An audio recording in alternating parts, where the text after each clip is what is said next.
ìbà àwọn rúmọlẹ̀ tí ń jẹ fried rice lókè òkun.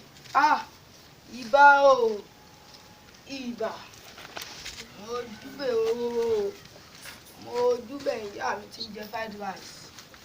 Ìbà o kò gbọdọ̀ ọ̀hún mi o. Káwọ́ lé bàbá. Ó nà mọ́ dáadáa. Mi ò pé mo rójú yìí rí o. Bẹ́ẹ̀ lè rí. Àmọ́ wẹ́n yìí ẹja sá fún yín ní ìdáwó mu. Ó sọ̀rọ̀ tí mo bá ń rùn jàre, owó sọ̀rọ̀ tí mo bá wá. Bàbá, ìrànlọ́wọ́ ni mo nídìí. Ìrànlọ́wọ́ o. Sẹ́rí, bí mo ṣe wà yìí, ọmọ ọdún 17 ní báyìí. Wàá ṣiṣẹ́ tí kọrin ayé mi.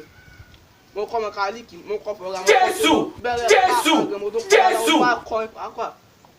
Ìran bó ìdílé lè ṣe sí báyìí ìdí ẹ̀gbọ́n bíi sẹ́kàn débi jẹ̀jẹ̀ lówó lọ́wọ́. Yẹn bọ̀ òwe yìí tó dáadáa àwọn ọmọ yìí. Gbérí wá. Èwo ni wọ́n wò yìí? Wọ́n wò yìí fún ọkàn.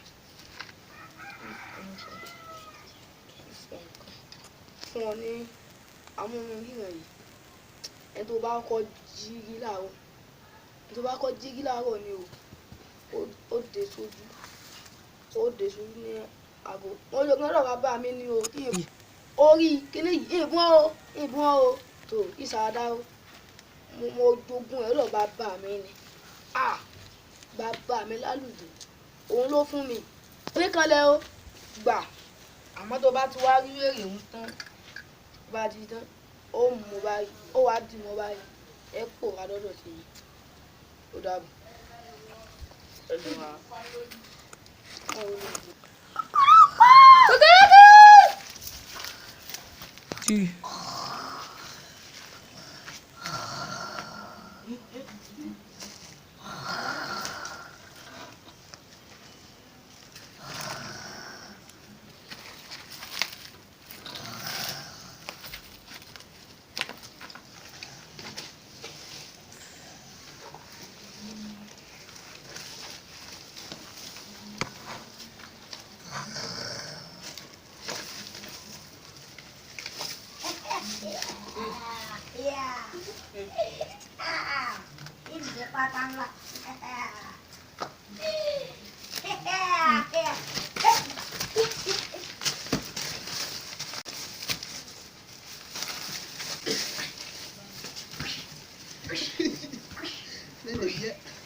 Oh.